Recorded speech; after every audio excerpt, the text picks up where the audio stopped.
Welcome to Rida rocks. இன்றைக்கி நம்ம diamond cuts காரமாக எப்படி செய்கிறதுன்னு பார்க்கலாம்.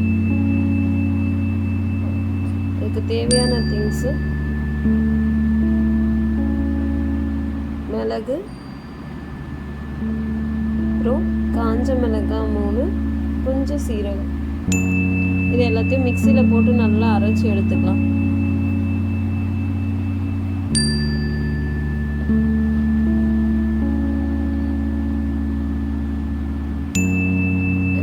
அரைச்சி எடுத்துக்கலாம். ரொம்ப பவுடராக இல்லாமல் கொஞ்சம் ரஃப்பாக இருக்க மாதிரி அரைச்சி எடுத்துக்கணும். இந்த டிஷ் வீட்டில் இருக்க பொருள் வச்சு செய்கிறது தான் ரொம்ப ஈஸி. பாருங்கள், கோதுமை மாவு 1 கப் எடுத்திருக்கேன் நான்.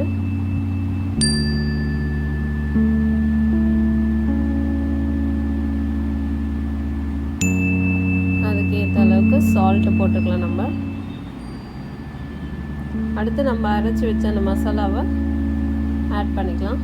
கொஞ்சம் கொஞ்சமாக போட்டு ஆட் பண்ணிக்கலாம் நம்ம காரத்துக்கு ஏற்ப. இப்போது தண்ணி ஊற்றி நம்ம சப்பாத்தி மாவு மிக்ஸ் பண்ணுற மாதிரி மிக்ஸ் பண்ணி எடுத்துக்கலாம். நான் மிக்ஸ் பண்ணிவிட்டு எப்படின்னு காட்டுறேன். லாஸ்ட்டாக கொஞ்சம் ஆயில் ஊற்றி மிக்ஸ் பண்ணி எடுத்துக்கலாம்.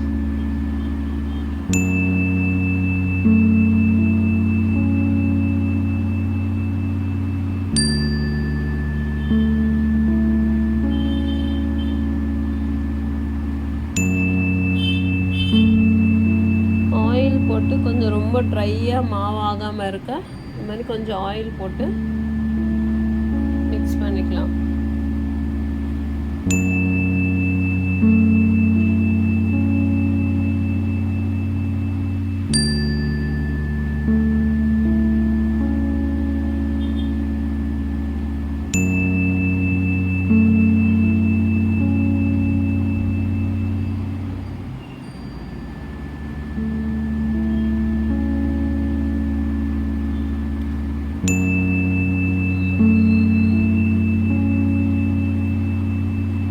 இப்போ மாவு நல்லா மிக்ஸ் பண்ணிட்டோம். இப்போ இதை சின்ன சின்ன உருண்டையாக நம்ம சப்பாத்திக்கு உருட்டுற மாதிரி எடுத்து வச்சுக்கலாம்.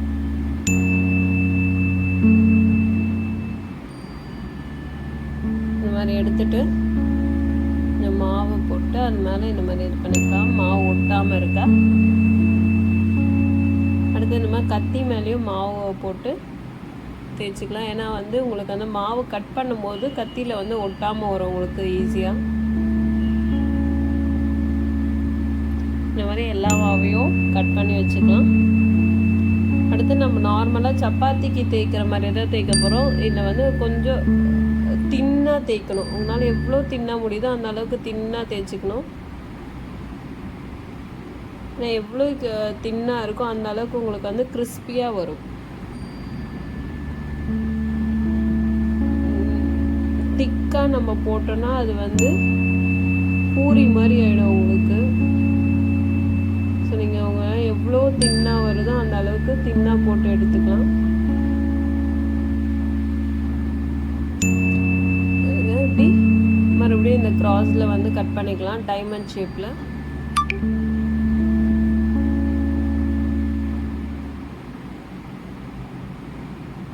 இப்போ நான் எல்லாத்தையும் முடிச்சிட்டேன்.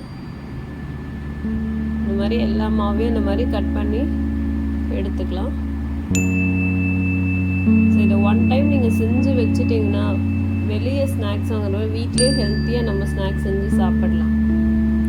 இப்போ நான் ஃபஸ்ட்டு எண்ணெயில் போட்டு காட்டுறேன். இது ஆயில் இல்லாமல் ஏர் ஃப்ரையர்லேயும் எப்படி செய்யறதுன்னு நான் லாஸ்ட்டாக வீடியோவில் அட்டாச் பண்ணியிருக்கேன். அதையும் பாருங்கள். நான் ஒரு செட்டு போட்டு காட்டுறேன். இந்த மாதிரி ஆயிலில் போட்டு எடுத்துக்கலாம்.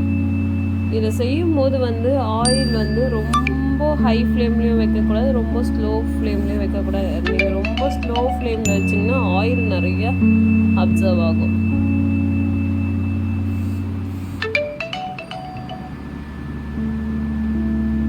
இந்த மாதிரி கலர் நல்லா ப்ரௌனிஷாக வர மாதிரி எடுத்துக்கினா நல்லா கிறிஸ்பியாக இருக்கும்.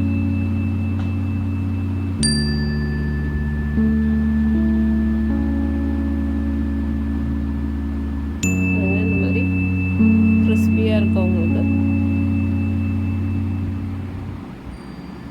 ஏர் ஃப்ரையர்லேயும் எப்படி செய்யணும்னு செஞ்சு காட்டுறோம்.